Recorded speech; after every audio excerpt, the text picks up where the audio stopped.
prosecutor because I wanted to be sure that what I was writing wasn't just California and Los Angeles, and I'm not going to do that again. I can barely drive an hour these days. Hey, Jim, you realize that on Windows, you can read the book into the record and put it all on transcribe it. Yeah, it's just the book was written in '88 and the laws changed enough that I wouldn't put something out there that I wasn't 100% sure was usable, properly usable. I don't want people getting into trouble. Yeah, well, this was my problem. Trying to write about some of the fire calls that I went on, I had to change a little bit. I had to change the people. I just didn't put in people's names in, but the whole thing, and it's all about the legality of how everything works. So anyway, Kendall read it, I guess, and said it's okay now. So, that is a big concern. Yeah, my wife has been at me to write a book on I worked for the LA County for 30 years, and she wants me to write a public defender joke book based on all the cases I've gotten. The closest program that used to be just like what I did was Night Court, if you remember that. Yeah, not the new one, the old one. Mm-hmm. Well, I had to sue the fire department, and during the lawsuit, it broke apart into about 4 different lawsuits I had to sue. And I talk about the plaintiff's attorneys and the defense attorneys and how manipulative everybody is, especially in workers' comp. All they want to do is phone settle and get out of the whole project. But in my case, it took for the fire department, it took over 5 years before it went to trial. And when I won, the courts made the fire department go back and change the way that they were handling all their workers' comp. And it cost them $4.8 million. And the fire department was so smart that they appealed it. And the California court system made them go back 12 years, and it cost them $1.1 billion. Whoa. And all the people that they screwed. So, there's some good came out of it, and they changed the law. Yeah, Ron, you have your hand up. Greg, did you keep a log of all your, how do you remember all those calls? Did you keep a log or a book of all the calls? No, it's just in my little pea brain. Oh, really? Okay. Yeah, most of them I forgot. There's a lot of them. I mean, an awful lot of them.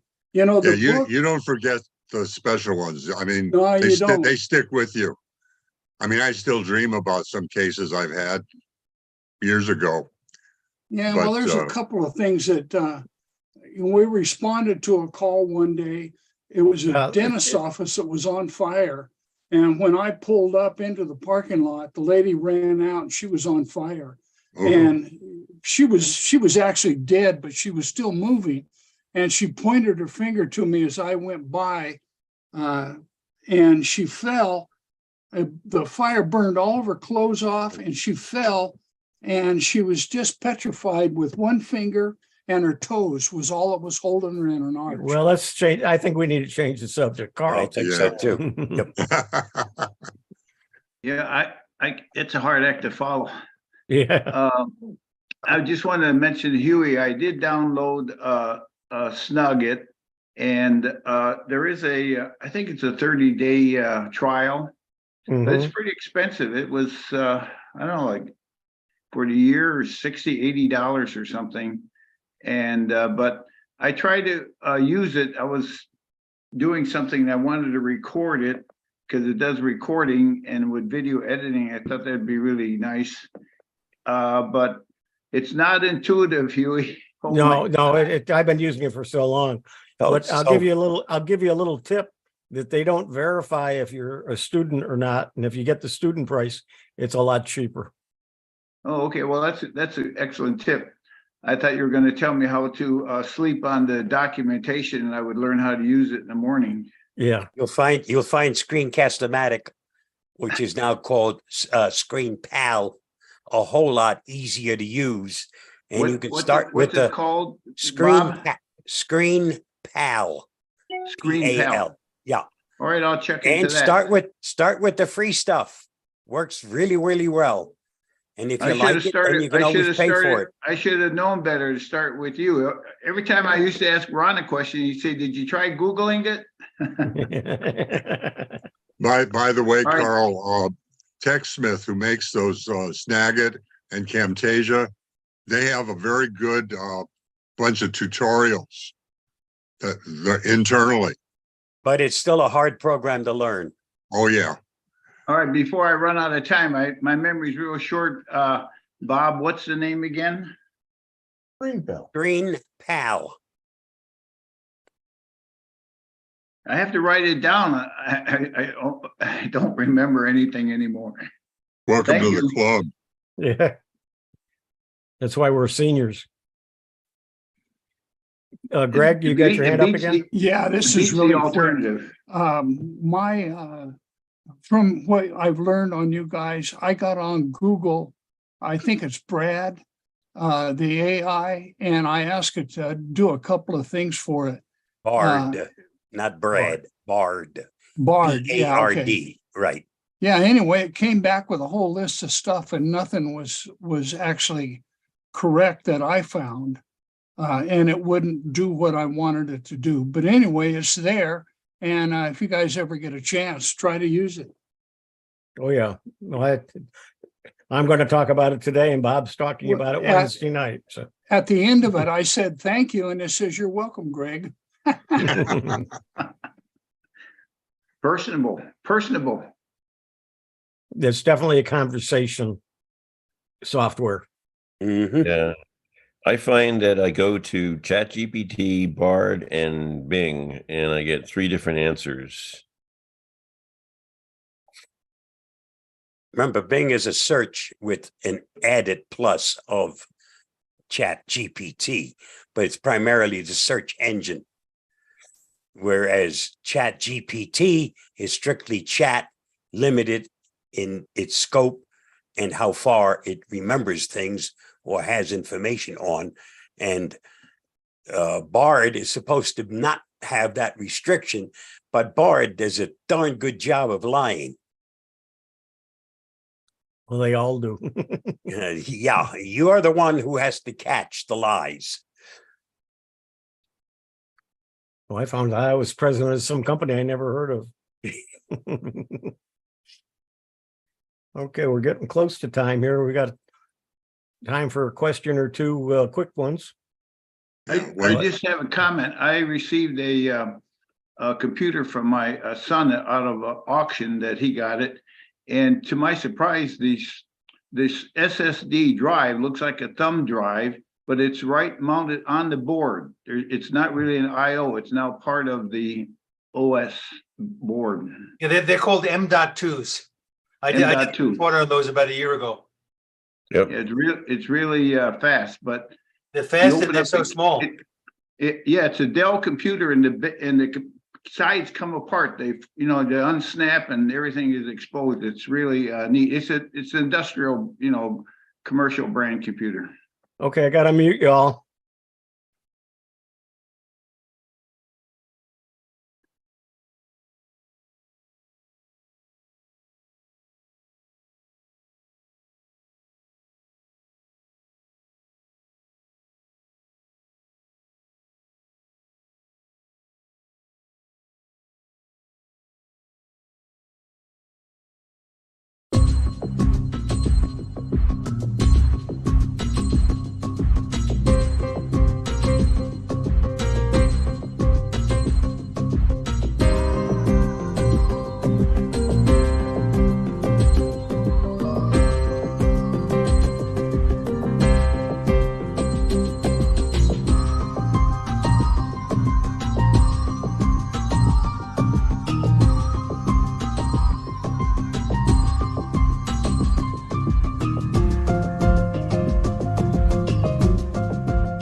Well, good morning and afternoon. This is Tech for Senior. May 1st, 2023, episode 161. I'm Hewie Poplock, and I'll be your host today. Ron is here, but he's kind of taking it easy. We'll call on him for a couple of things anyway. This is a 1-hour show about technology with a Q&A or questions and answers at the end. Today, we're going to be talking about security. We're going to be talking about Windows 11. We're going to be talking about learning on a Mac or learning about a Mac. And then talk about AI 2023, part 2 in a series. And then how to find the Android version on a Chromebook and on a phone. And then Ray will finish it up with the music and then our Q&A. So this week coming up, there's lots of things going on. I'll talk about that in a minute. Ron, do you have a few things? Nice to see you here. Hope you enjoyed the weekend. Yeah, I did. I got all my lawn work done and power washing and all sorts of good stuff. Just a couple of things. I want to thank Susan Barker for her generous donation. Always helpful to pay the bills. And since you're going to be getting your tax refund shortly, if you do have a little extra money, throw it our way so we can help us always pay the bills. For those of you who saw our Saturday newsletter, the feature of the YouTube feature that the channel was called Amy Learns to Cook. I made her butter buns this Saturday for a dinner party, and I can attest they were outstanding. So you'll find the video and all the information about that channel in our Saturday newsletter. And just below that, you'll see that the premiere video today has I'll be talking on problems with email seniors have. Mike's going to solve it with talking on Proton Mail, and Dewey Cluse is going to talk about the different types of chargers with EV cars. So all that on our premiere video today, and I put the link in the chat, and I'll put it there later on this morning.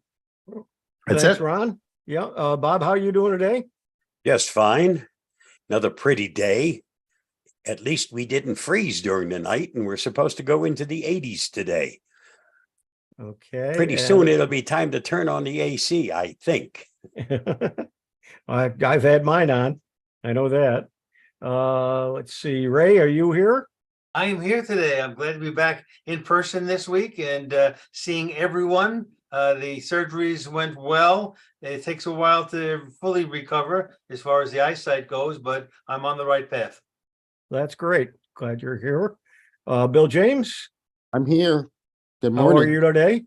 I'm good. Thank you. And you've got an iPad in the background. I have and an you're iPad. And you're going to be talking about Macs today. I am. So we're definitely touching all the bases today. And we got Mike is here with his car in the background. Or hopefully his car. Well, you never know. 2024 is when they're supposed to be available. And what's the brand? Fisker. Oh, the Fisker. That's right. The Rivian is. I read something about them, but I can't remember what it was. But they were in the news this week about something. Lots going on this week. Of course, today is Monday, and on Thursday is the Tech for Senior Live, where we sit around and talk about news in technology, and you watch us either on Facebook or on YouTube, and we can converse via typing, and we always have a good session there. And then this Wednesday is the STUG, the Sarasota Technology User Group meeting, which everyone is invited to. And this week we have a special guest talking about AI, and that's our own Bob G. And we're looking forward to that. I'm going to be talking about some AI today, and I probably touch base on a couple of things he'll mention, but I'm going at it in a different way than he does. And today I'm going to be doing a part 2 of I hope a many-part series. I think there's enough material out there on AI for me to keep going for a while with it. It's definitely time consuming, and but it's a lot of fun learning about it. and it's changing so much and so rapidly. And one of the big things about doing text to image is it has a terrible time with a couple of things. One of them is letters. If you want a sign to say something, it can't do that. And then it also has trouble with hands. You're going to end up with 6 fingers or 12 fingers, and they're having a real hard time with it. But I read an article just this morning that one of the companies now has solved the printing problem. It's not out yet, but they're working on it, and it will be available soon. So we'll be able to at least read some things if we want to. I'd like to do a couple of billboards and that sort of thing with information on it, and we're going to be able to do that pretty soon. So all of that's changing very rapidly.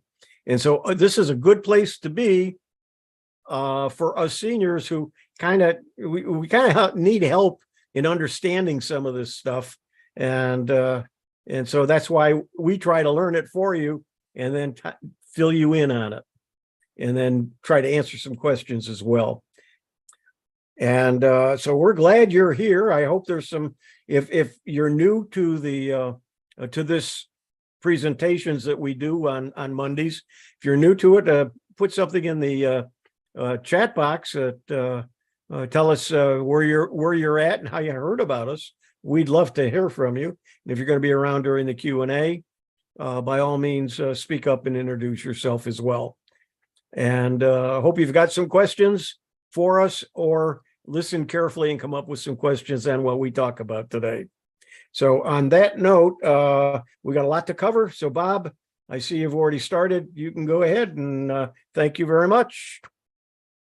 Yeah, except I started in the wrong place, which is not so good. We seem to do that regularly. Yeah, I don't know why. Video, okay.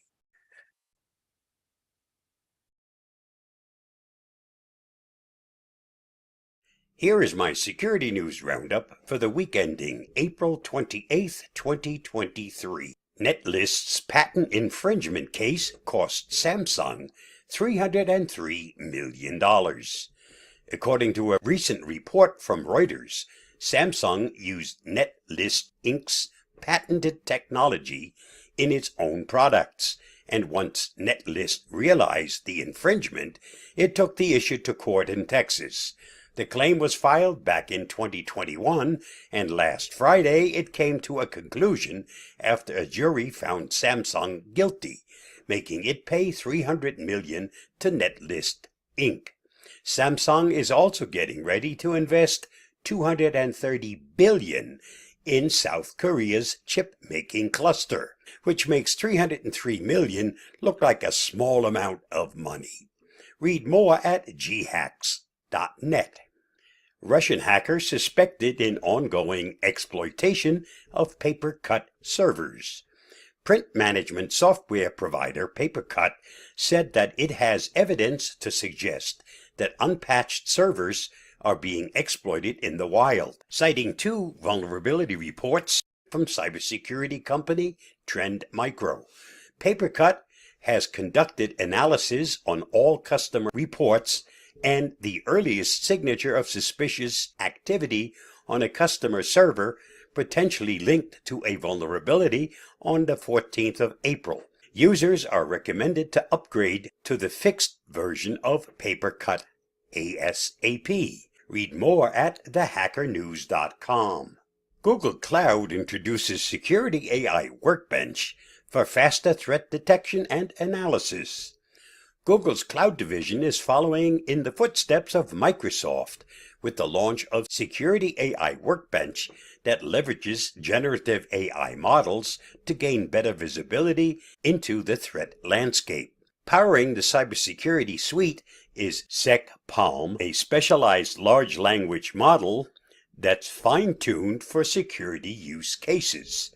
The idea is to take advantage of the latest advances in AI to augment point-in-time incident analysis, threat detection, and analytics to counter and prevent new infections by delivering intelligence that's trusted, relevant, and actionable. Read more at thehackernews.com.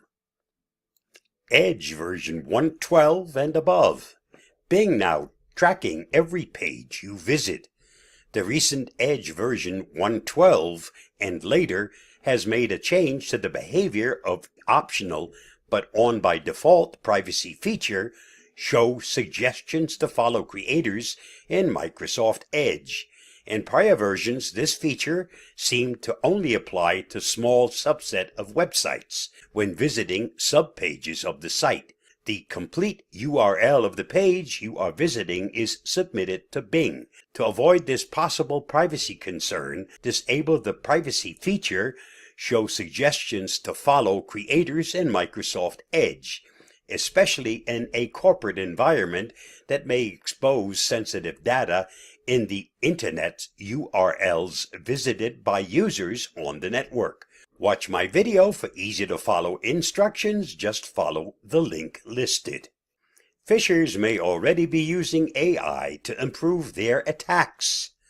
Darktrace Chief Product Officer Max Heinemeyer told IT Brew that across the company's over 3,000 customers, it had detected a 135% increase in malicious cyber campaigns via email that showed significant linguistic deviation in syntax, in semantics, in grammar, and sentence structure.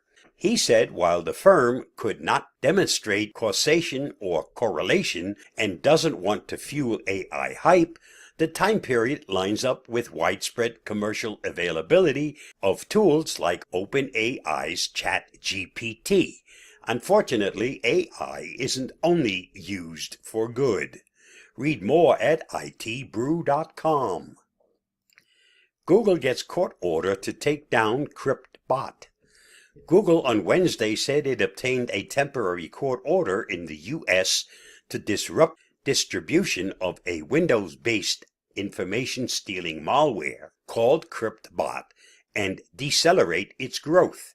CryptBot is estimated to have infected over 670,000 computers in 2022 with the goal of stealing sensitive data such as authentication credentials, social media account logins, and cryptocurrency wallets from users of Google Chrome. To mitigate risks posed by such threats, it's advised to only download software from well-known and trusted sources. Read more at thehackernews.com. Online shoppers, don't be fooled by their sleek, modern looks. It's Megacart. An ongoing Megacart campaign has attracted the attention of cybersecurity researchers for leveraging realistic-looking fake payment screens to capture sensitive data entered by unsuspecting users. The threat actor used original logos from the compromised store and customized a web element known as a modal to perfectly hijack the checkout page. Jerome Segura, Director of Threat Intelligence at Malwarebytes, said, "The remarkable thing here is that the skimmer looks more authentic than the original payment page." The term Megacart is a catch-all that refers to several cybercrime groups which employ online skimming techniques to steal personal data from websites. Read more at thehackernews.com.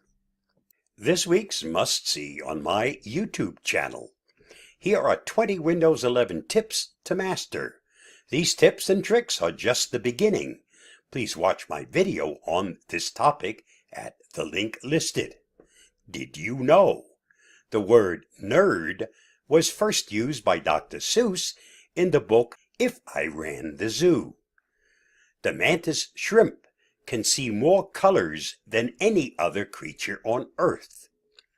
An episode of Peppa Pig was pulled from Australian television for teaching children not to fear spiders. The Eiffel Tower grew about 6 inches taller in the summer due to thermal expansion. Those who dwell among the beauties and mysteries of the earth are never alone or weary of life. Thanks to Rachel Carson. And that wraps up another week of my Security News Roundup. Stay safe, stay secure, and I'll see you again next week. Bye-bye, and thanks for watching. The more we learn, the more the bad guys learn. Yep. And it just doesn't end. But that gives Bob enough material to work with us every week on security. And Bob is going to talk to us about Windows 11 next.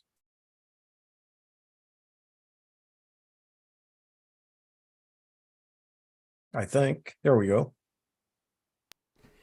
20 Windows 11 tips to master. Number 1.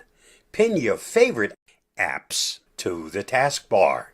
To pin an app to the taskbar, simply right-click on the app's icon in the Start menu and select Pin to Taskbar. You can also drag and drop the app's icon to the taskbar. Number 2. Create virtual desktops for different tasks. This can be helpful if you're working on multiple projects at once, or if you want to keep your work and personal life separate. To create a virtual desktop, click the plus icon on the bottom of the taskbar. You can then drag and drop apps between virtual desktops. If you find this video helpful, don't forget to like, subscribe, share, and get involved.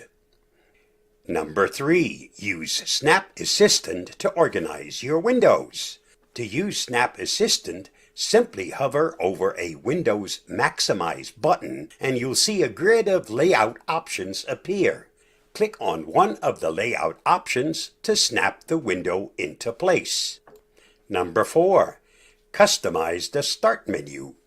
To customize the Start menu, go to Settings, Personalization, Start, and here you'll find a host of options to tweak. Number 5. Search for files and apps with the Windows key and the S key. When you press the Windows key and the letter S at the same time, a search bar will appear at the top of the screen. Type in what you're looking for and press Enter to open the results. Number 6. Use the new Snap Layout feature to organize multiple windows. To use Snap Layouts, simply hover over a Windows Maximize button. You'll see a grid of layout options appear. Click on one of the layout options to snap the window into place. Number 7. Adjust the screen resolution. You can adjust the screen resolution to make your text and images larger or smaller. To adjust the screen resolution, right-click on the desktop and select Display Settings. Under the Scale and Layout section, you'll find the Resolution section. Select the desired resolution and click on the Apply button. Number 8. Change your background and themes to personalize your PC. To change the background, right-click on the desktop and select Personalize. Under the Background section, click on the Change Background link. You can then select a new background image from your PC or from the web. To change your theme, click on the Themes link under the Personalize section, and you can then select a new theme from the list. Number 9. Use the snipping tool to capture screenshots. To use the snipping tool, open the snipping tool app or press the Windows logo key plus Shift plus S. You can then select the type of screenshot that you want to capture. Once you've selected the type of screenshot, the screenshot will be in your clipboard till you use it or open the editing features. Number 10.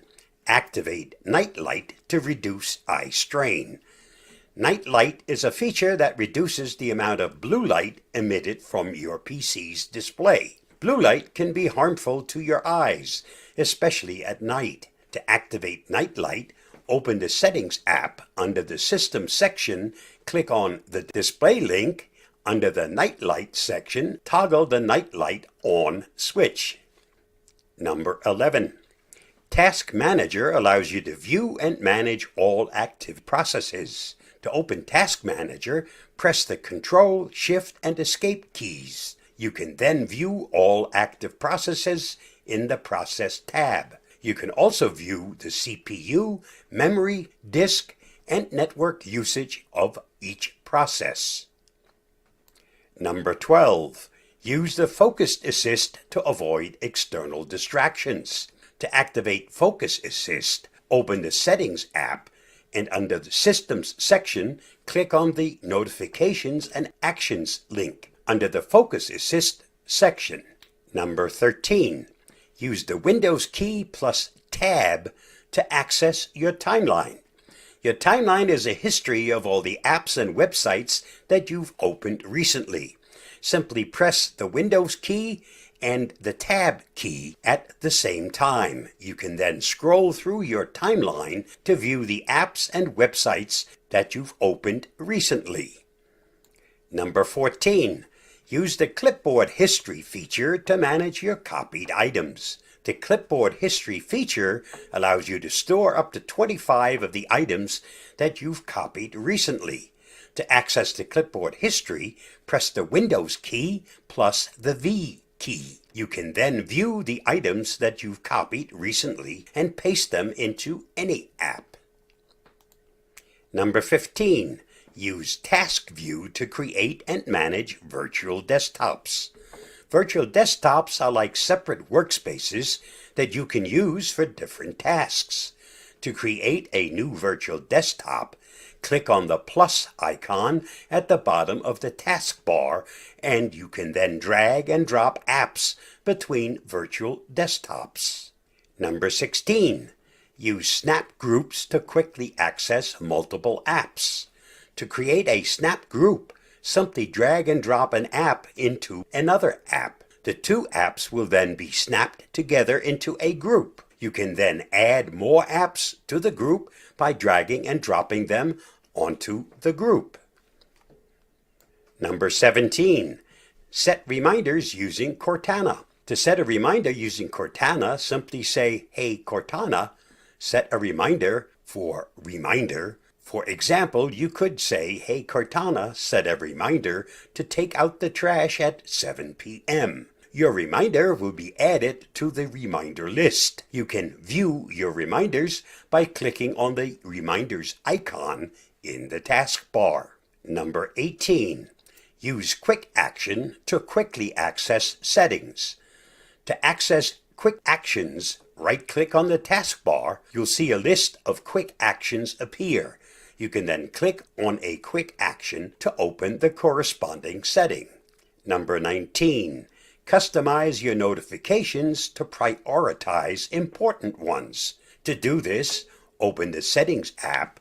Under the Notifications and Actions section, click on the Notifications link. You can then choose which apps can send you notifications and how you want to be notified. Number 20. Use the new Snap Layout feature to organize multiple windows. Hover your mouse over the Maximize button of a window. A grid of layout options will appear. Click on the Layout option to snap the window into place.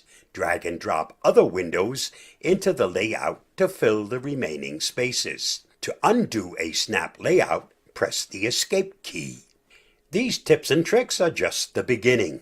Keep exploring and you'll become a Windows 11 master in no time. Stay safe, stay secure. I'll see you again soon. Bye-bye and thanks for watching.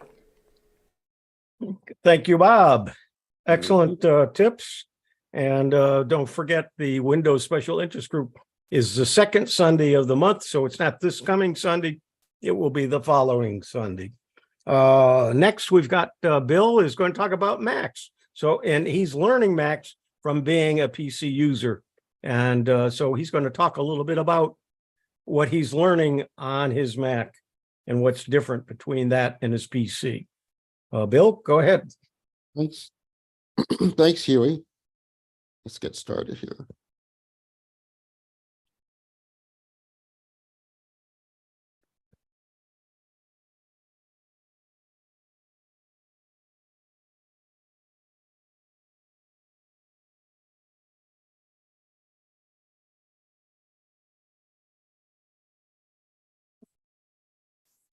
Mac OS versus Windows.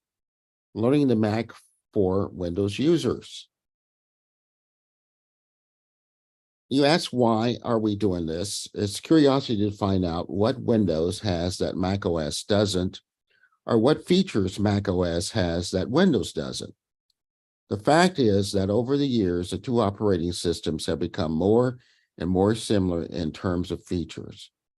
If you're a Windows user moving to or considering a move to the Mac, then we think you won't miss anything. And the same goes for the move from macOS to Windows.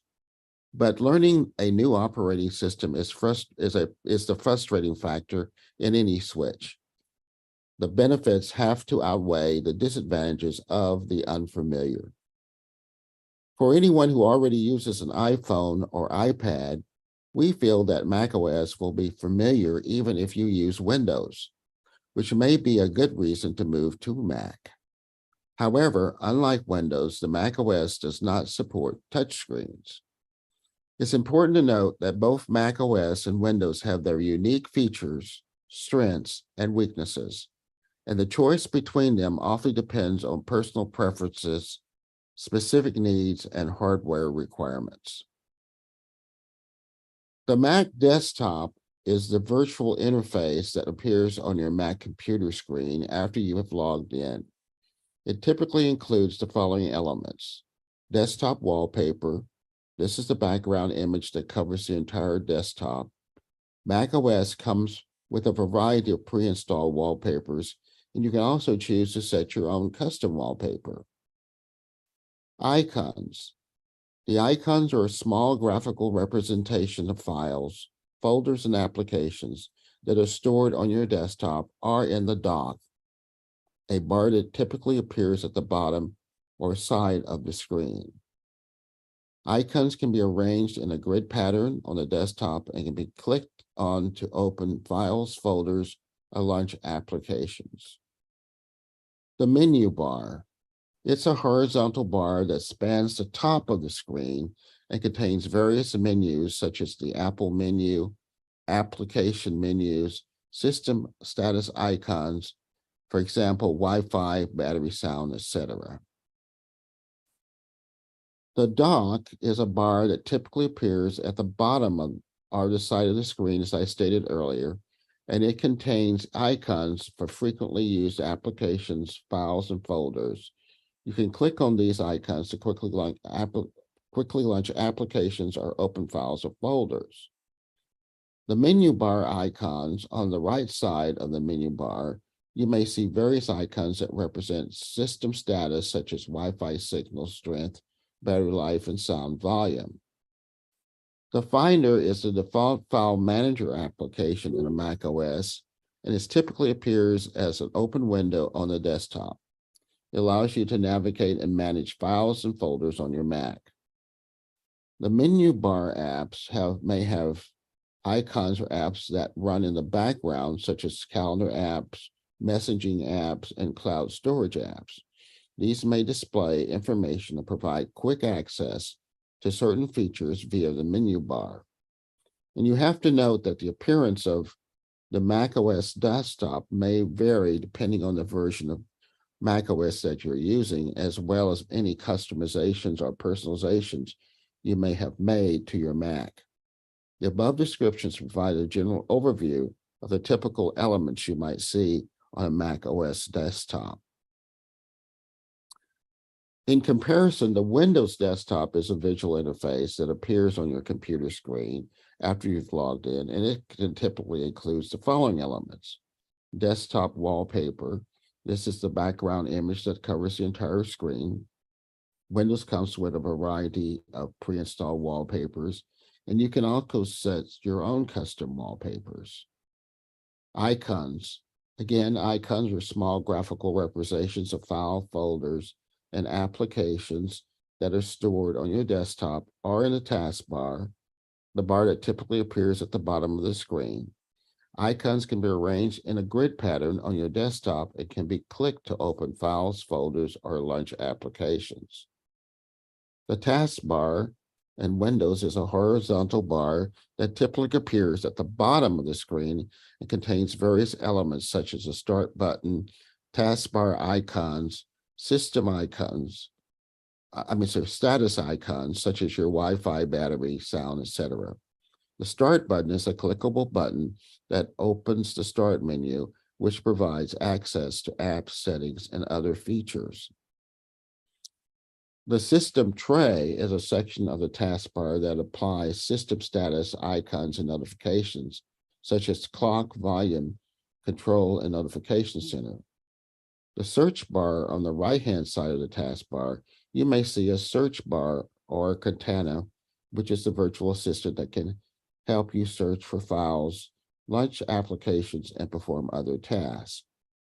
The desktop icons represents files, folders, and applications that may be placed on the desktop for easy access. You can click on these icons to open files, folders, or launch applications. File Explorer is the default file manager application in Windows, and it typically appears as an open window on the desktop. It allows you to navigate and manage files and folders on your computer. The Navigational Center allows you to access from the system tray, which displays notifications from apps, system updates, and other alerts. And again, on Windows, the appearance of the desktop may vary depending on your settings, personalization, choices, and installed apps. And so this description provides a general overview of the typical elements you might see on a Windows desktop. And so you can note by the comparison that there's similarities between the Mac desktop and the Windows. Some of the terms are different, but the applications or the features are very similar. So let's just look at the dock and the menu bar as we talked earlier. So the dock and the menu bar are two distinct fixtures in the Mac OS that serve different purposes and have different functionalities. The dock provides a graphical bar for launching and managing applications and files and folders, typically located at the bottom of the screen. See, hopefully I can do this.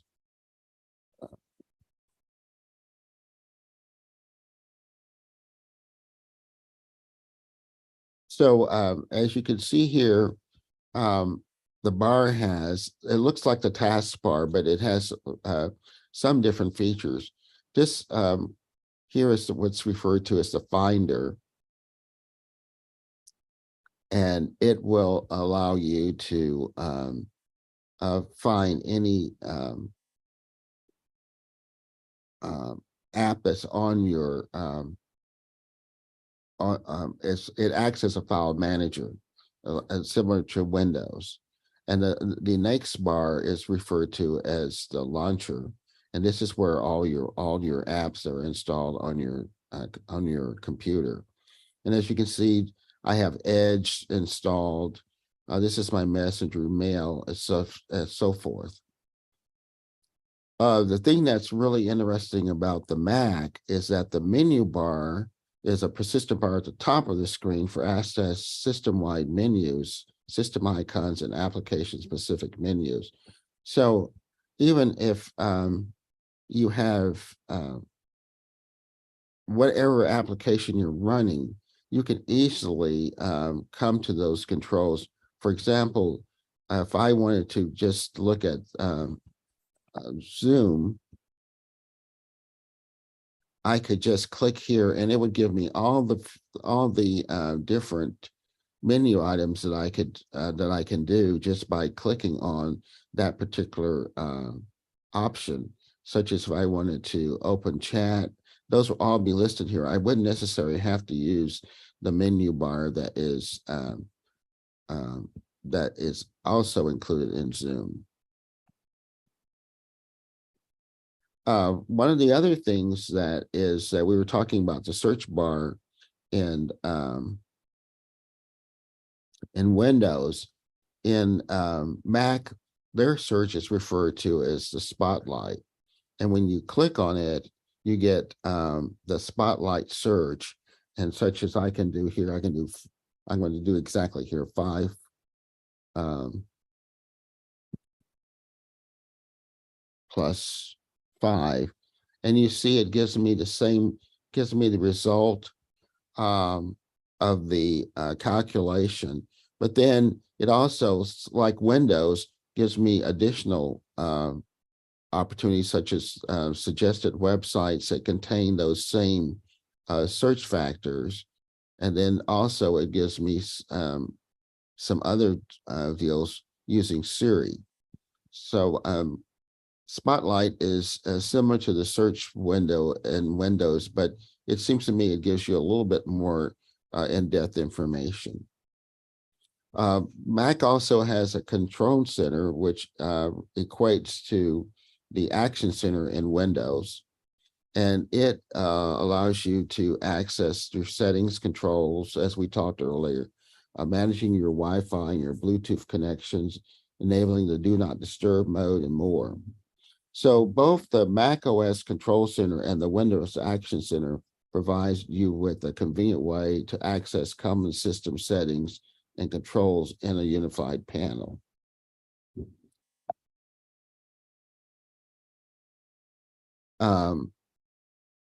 So here's a depiction of the Windows Control Center. And as you can see, it looks quite similar to the one in Windows. You'll see this little icon to the left. This is the icon which accesses your control center, and it's located to the right of the menu. It's located on the menu bar to your right, as you can see here.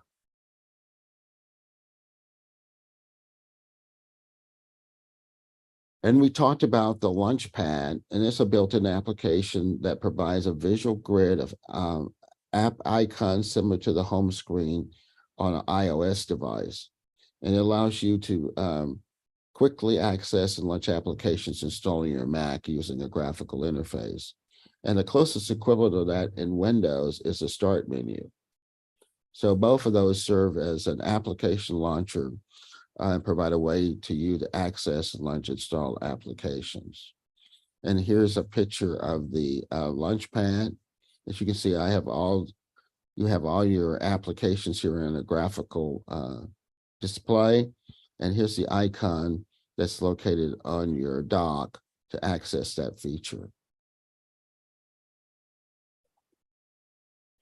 You can also enter full screen quite easily in using your Mac, and it's all associated with the 3 dots that are located in the upper left corner of your screen. And the thing about it, you can cover the whole screen when you enter full screen mode, but you still are able to access your controls by just moving the cursor to the top of your screen, and the controls will display. The Finder in Mac is the file manager, as I mentioned earlier, and it provides a graphical interface for you to navigate and manage files. And the closest equivalent, of course, in Windows is File Explorer. And both of those allow you to interact with your files and folders. And they provide similar functionalities, allow you to navigate, organize, manage your files, folders in a graphical manager. And here's a depiction of that. And as you can see, it has thumbnails of the different documents that you have opened. And in this case, it's the recent ones. And they're located in alphabetical order. And to your left, you can also customize which ones of those you want to see in this particular window. Shared, the ones that are on your cloud drive, the one that are on your desktop, and of course, the one that I use is the one I have in OneDrive.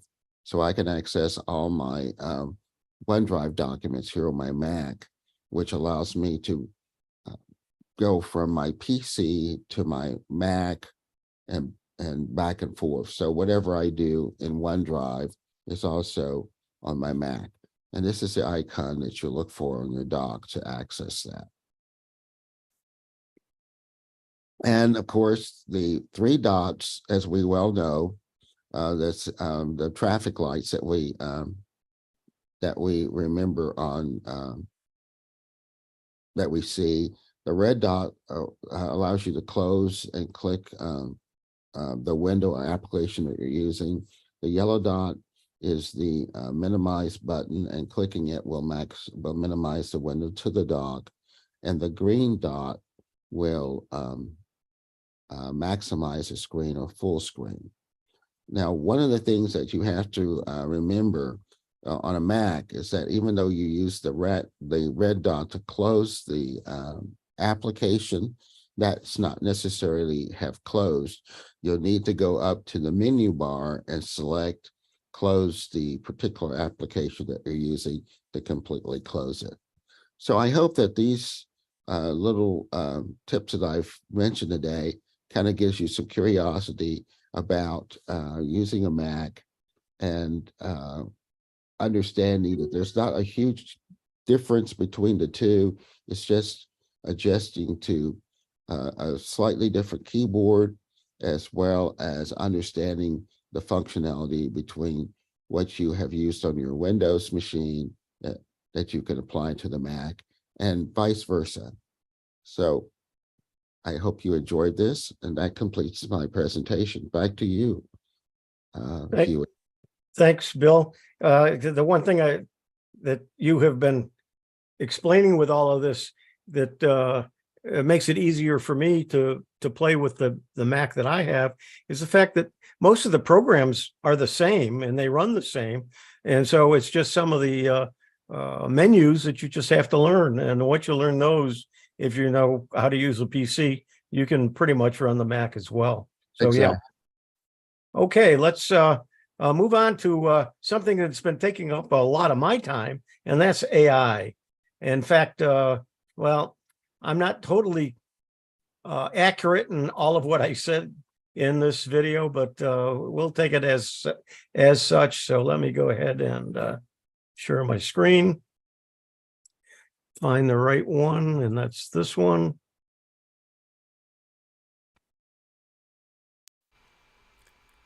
Tech for Seniors, AI in 2023, Night Cafe, Stable Diffusion, and Fast GPT. I'm Hewie Poplock.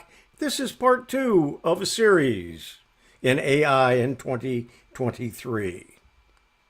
In this session, we will be discussing 3 AI-powered applications, 1 chatbot and 2 image generators.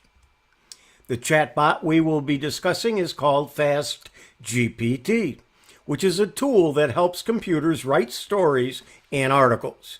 It can do this by using a special type of computer program called GPT models.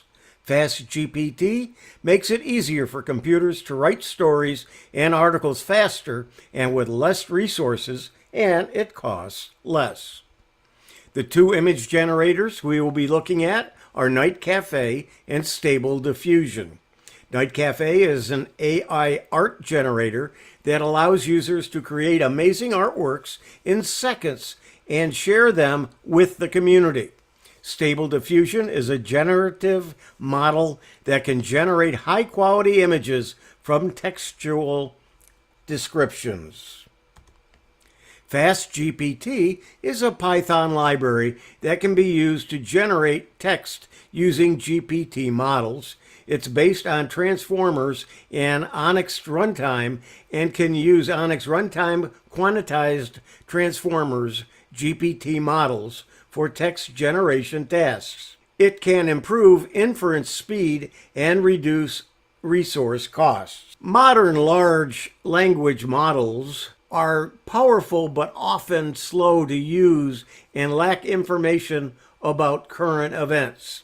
FastGPT is a proof of concept built to answer the question, what is the fastest possible AI answering engine that runs a full search engine underneath? Typically, FastGPT will start outputting answers in less than 900 milliseconds. FastGPT is best used to retrieve a general topic summary from the web. The processing is optimized for speed, not necessarily the maximum possible accuracy, which would require more processing time. And it's made by Kagi Search. Night Cafe and Stable Diffusion are both computer programs that can create pictures that look like they were made by a person. They use something called artificial intelligence to do this. It's like having a robot that can paint or draw pictures. Artificial intelligence, AI, is when computers can do things that normally require human intelligence, like seeing, hearing, and thinking. AI can be used for many things like playing games, driving cars, and even making art. AI art is when computers use AI to make pictures or music that look or sound like they were made by a person. Stable diffusion is a new way of making these pictures that is easier to use than the old way. It's like having a new kind of paintbrush that makes it easier to paint. The old way was called latent diffusion model, or LDM. Stable diffusion is better because it can make pictures that look just as good as LDM, but without any hassle of setting it up to run locally. Night Cafe is the name of the company that made these programs. They are a group of people who love art and technology and wanted to make it easier for people to create art using computers. They made Night Cafe so that anyone can create beautiful art with just a few clicks of their mouse. But before I show you some examples, and I'm going to do that right after I say that this is not a training session for these AI apps.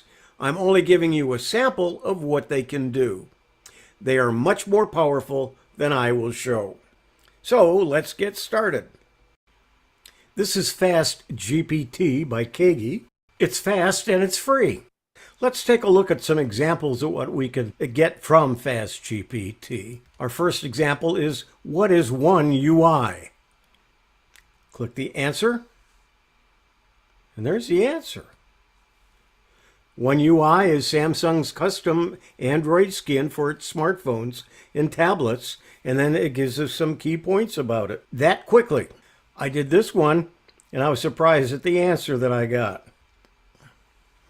The Poplocks in the mushroom industry in the Catskills.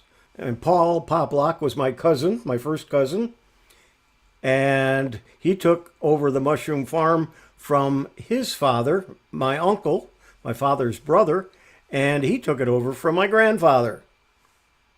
And here's an article about them that I have never seen before anywheres. And if I do a research and a search in any kind of the search engines and I just put in Poplock, I get all kinds of answers, but nothing about my family, or very seldom, mostly about a dance called the Poplock. So this gave me the answer immediately, and it was applicable to what I was looking for. Let's try one more possibility here. And this actually took place this week, and we'll put this in here. My 95-year-old neighbor lost his 94-year-old wife this week. Write me a sympathy card.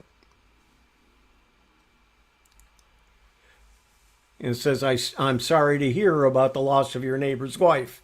Here is a suggested sympathy card message. And it gives me a very nice message that I will use in the sympathy card that I will send to him and his family. So very nice, very nice.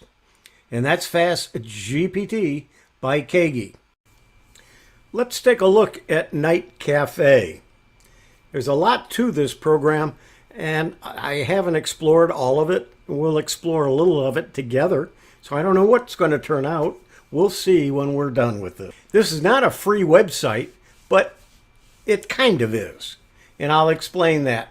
It works on a point system or a credit system, and there's so many credits that you use when you create your various art forms. There are ways to get free credits and build that up. Right now, I have 260 credits, and I have a message up here. Let's take a look to see what that message is.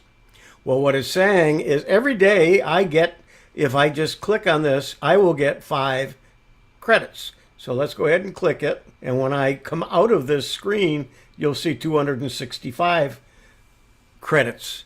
So it gave me 5 more credits. And there's other ways in which you can get free credits. And I've done most of them and increased my free credits, and I stay ahead of myself. And we'll see how that works in just a moment. So we'll go ahead and close this, and now you'll see that I have 265 credits plus. So we'll just create that. No email, no credit card required. Bingo. There we go. There is a retro gas station on Mars. You can see there's some things over here. One of them being your text prompt. This is where you would type in. So let's take a look at my creations, some ones that I have created. We just created that, so it put it on my sheet. But these are some of the examples of some of the ones that I have done. Some I have borrowed prompts. Some I just kind of made them up. And sometimes it worked and sometimes it didn't. There are a couple of problems with text to image.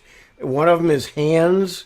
And you'll notice in some of the pictures that I will show you, there's 6 fingers on a hand or 4 fingers on a hand, including the thumb. It has trouble with words, and you'll see that they had trouble with the hands here. So I'm going to hit create. Comes back to this screen. A senior couple using a computer and a smartphone. And I'm not going to change anything here. I haven't experimented enough to know what happens when you do. You can use the same prompt and try different settings, so on. But let's go ahead and just click this and say create. I put a prompt in, it tells it to create. And there we go. You got 4 pictures, but you can look at each one. You notice here the hand, there's a problem there with the hand. Here's another one. You get some pretty interesting pictures, though. You can see the hand there, certainly a problem with it. And you'll notice now that I have 264 credits. That used 1 credit. And I got 4 pictures out of it. Let's try another one. Full body image of a poodle reading a book. The book is open and lying on the student's desk. The brown dog wears glasses with black frames. Let's see how that looks.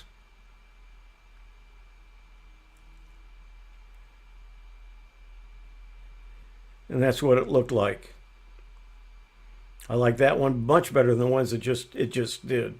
So there might be some settings that I could adjust to have it come out a little bit better like that. You'll see all of these were all of my creations using various prompts. You can get 100 credits a month.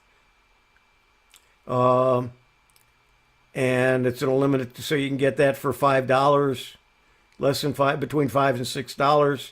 So there's different ways in which you can get more credits if you're going to do a lot of these, a much better quality and more intricate. If you just want 1 image at a time, you don't use any credits. But if you want the 4 images, you use 1 credit. You want 9 images, you use 2 1/4. And if you want 16, it's 4 credits. So if you find one that looks pretty good, and there it is with the vintage car out in front.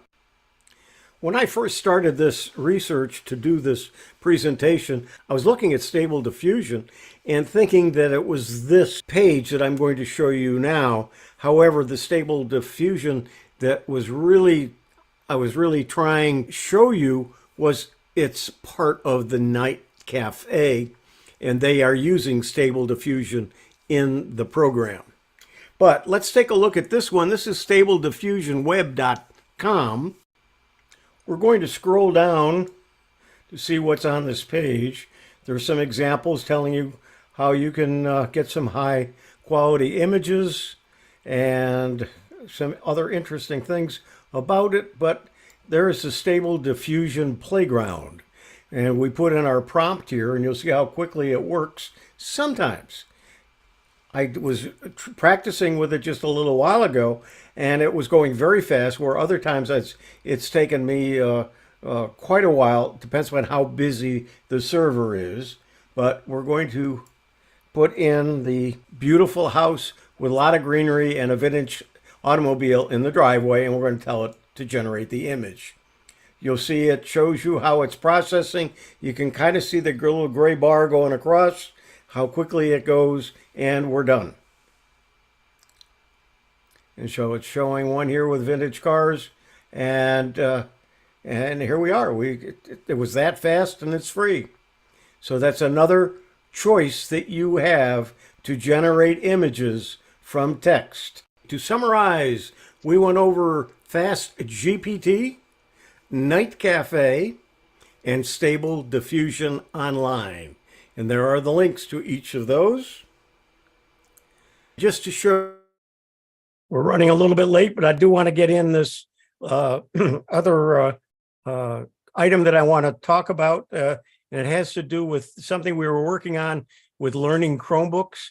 And we were talking about using the new ability of Google Photos to be able to create and edit videos, but it does require some limitations that the Chromebook may or may not have, and that has to do with the version of the Android system. And somebody asked, well, how do you find out what that is? And I didn't know, and so I had to do a little research, and so I put this video together.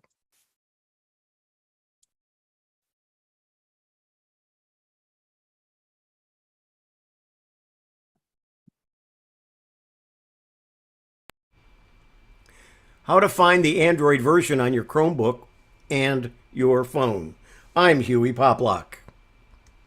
At a recent Learning Chromebooks, I was asked, how do you find the Android version of your Chromebook? I didn't know. So I'm going to share what I found out for you. So, how to check Android version on the Chromebook. So where do you check it? Number one, you have to have Play Store access. Most Chromebooks do. Here are the instructions. One, you open the Settings app. You go to the Google Play Store section.